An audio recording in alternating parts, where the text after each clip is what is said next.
జనసేన అధినేత Andhra Pradesh deputy CM Pawan Kalyan గారు నేడు ఆంధ్రప్రదేశ్ రాష్ట్ర రాజకీయాల్లో రాణిస్తున్న విషయం మనకందరికీ తెలిసిందే.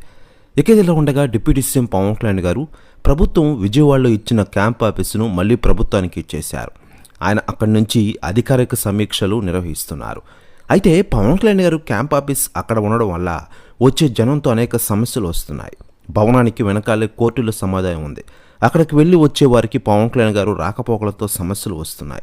పవన్ కళ్యాణ్ గారు వచ్చి వెళ్ళేటప్పుడు ట్రాఫిక్ నిలిపివేయడం, అధికారులు రాకపోవడంతో కోర్టులకు వెళ్ళే వచ్చే వాళ్ళకి ఇబ్బందులు తప్పడం లేదని ఫీడ్బ్యాక్ పవన్ కళ్యాణ్ గారికి వచ్చిందట.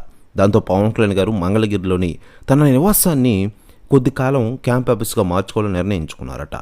గత కొద్ది రోజులుగా పార్టీ కార్యాలయంలో బస్ చేసే బిల్డింగ్లోనే సమీక్షలు నిర్వహిస్తున్నారు పవన్ కళ్యాణ్ గారు. ఇక ఇదిలా ఉండగా పవన్ కళ్యాణ్ గారిని కలవడానికి వైసీపీ మాజీ ఎమ్మెల్యేలు, ఎంపీలు క్యూ కడుతున్నారట. అయితే లేటెస్ట్గా అందుతున్న సమాచారం ప్రకారం ధర్మవరం మాజీ ఎమ్మెల్యే కేతిరెడ్డి వెంకటరామిరెడ్డి గారు పవన్ కళ్యాణ్ గారిని కలవడానికి పర్మిషన్ కోరారట. దీంతో పవన్ కళ్యాణ్ గారు డిప్యూటీ సీఎం పవన్ కళ్యాణ్ గారు పర్మిషన్ ఇవ్వలేదట. ప్రెస్ న్యూస్ కూడా తెగ వైరల్ అవుతోంది ఆంధ్రప్రదేశ్ రాష్ట్ర రాజకీయాల్లో. మరోవైపు చాలా రోజుల నుంచి కేతిరెడ్డి గారు జనసేనలో జాయిన్ అవుతారని చాలా రకాల వార్తలు నెట్టింట్లో వైరల్ అయిన విషయం తెలిసిందే. దీనిపై అధికార ప్రకటన రాలేదనే విషయం మనకందరికీ తెలిసిందే.